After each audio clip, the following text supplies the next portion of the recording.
Welcome back to the channel. I'm truly honored to have you here, and I want to thank you for taking this time to deepen your understanding of the spiritual path. Today's video is one of the most essential discussions we'll ever have together. It touches on a silent battle many spiritual practitioners face, one that eats away at their faith, weakens their resolve, and often causes them to abandon their practice altogether. That battle is doubt. Have you ever felt that despite your devotion, your chanting, your offerings, your prayers, things just don't seem to improve? Maybe your life even seems to get harder. You begin to wonder, is this working? Is karma real? Is the path worth it? If you've been there, you're not alone.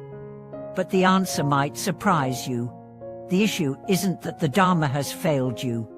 The issue, according to one great spiritual teacher, is something much more personal and much more revealing. You lack sufficient spiritual roots. That's not a judgment. It's an invitation to dig deeper. Let's be honest. Most of us come to the path not from abundance, but from struggle. We are looking for answers, relief, maybe even miracles. And initially, there's excitement, mantras feel powerful, the teachings make sense, and there's this beautiful sense of belonging. But then, real life steps in. Illness, financial problems, emotional struggles, and suddenly, faith starts to waver. If this is supposed to help, why am I suffering more? At this critical point, many people start pointing fingers. The teachings don't work. The teacher isn't real. The chants are just sounds. But a wise monk once said, "Your doubt is not the failure of the teaching, it's the absence of deep roots." Let me tell you what that means. Spiritual roots are not something you're born with. They're not something a guru hands you. They are cultivated, choice by choice, breath by breath, hardship by hardship. Just like a tree, your path must grow downward before it grows upward. Roots must anchor before branches can blossom. Without roots, even the slightest storm can topple your faith. This brings us to a core truth of Buddhist psychology. Doubt is one of the 5 hindrances. It's not just a passing emotion. It's a deep, sticky thought that clouds judgment, paralyzes progress, and corrodes every effort from within. The Buddha categorized it as a poison, and rightly so. Doubt whispers, "What's the point? As are you sure this is real? Maybe you're just fooling yourself." And once it takes hold, even the most sacred practices can feel hollow. There's a powerful story about this. A devout follower once practiced with great zeal. Every morning began with recitation. Every evening ended in meditation.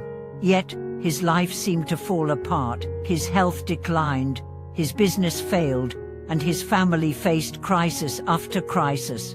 One day, he sat before his teacher and asked, "Why?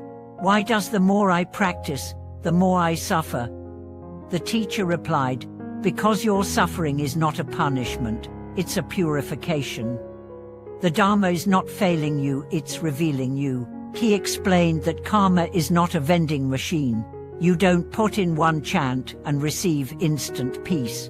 Karma operates across lifetimes. What you're facing now may be echoes of choices made decades or even lifetimes ago. And the more you chant, the more light you shine into the darkness, so of course, you start seeing the dust. Here's what many people forget. True spiritual practice stirs the pot. It brings to the surface all that has been buried, and it takes deep-rooted spiritual endurance to stay grounded when that happens.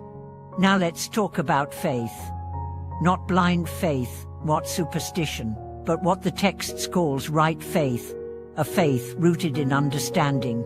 When you truly comprehend the nature of karma, the depth of compassion in the Buddhist teachings, the subtle mechanics of mind and transformation, then your faith becomes unshakable.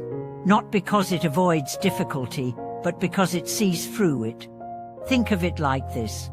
A farmer plants seeds. Weeks go by and nothing sprouts. Should he doubt the seed? Should he curse the soul? No, he waters it. He trusts the process, because he understands that growth happens underground first. The same is true in your practice. Many seekers fall into a dangerous trap: conditional faith. They believe when things are good. They pray when things go well. But the moment life gets hard, the faith evaporates. That's not spiritual growth. That's spiritual consumerism. You're treating the path like a transaction, not a transformation. So how do we cultivate deep roots? First, by embracing suffering as part of the journey, not as punishment, but as purification. Second, by choosing persistence over performance. It's not about how many mantras you chant, it's about whether you keep chanting when the results are invisible. Third, by surrounding yourself with those who believe. Faith is contagious.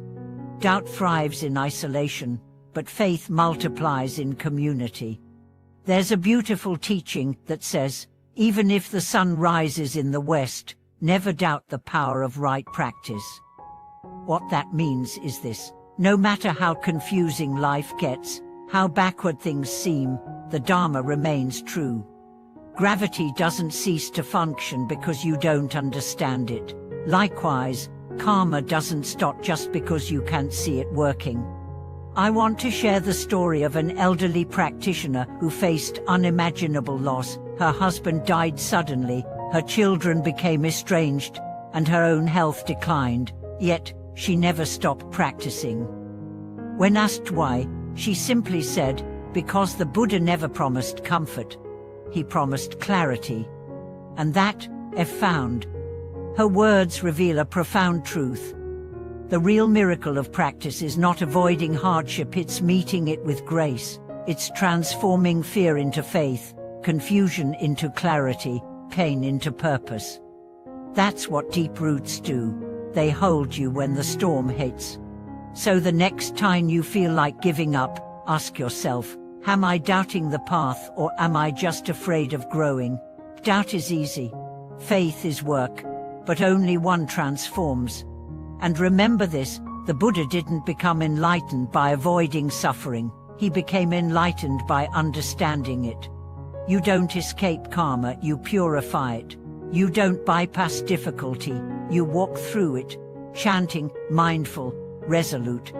To those watching who feel like their practice is meaningless, hear this: your effort counts, even when it feels invisible.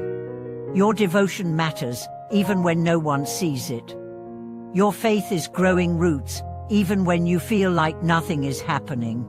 This path isn't easy, but it's real. And if you stay with it, if you breathe through the doubt, pray through the silence, chant through the storms, you'll look back one day and realize that the roots you built in darkness are what gave you the strength to rise into the light. Thank you so much for being here today. If you've ever struggled with doubt, I invite you to share your experience in the comments. Your words might be exactly what someone else needs to hear. And if you found this message helpful, please like this video, share it with your fellow seekers, and subscribe for more insights like this one. And as always, thank you for watching this video. Until next time, stay rooted, stay mindful, and keep walking the path.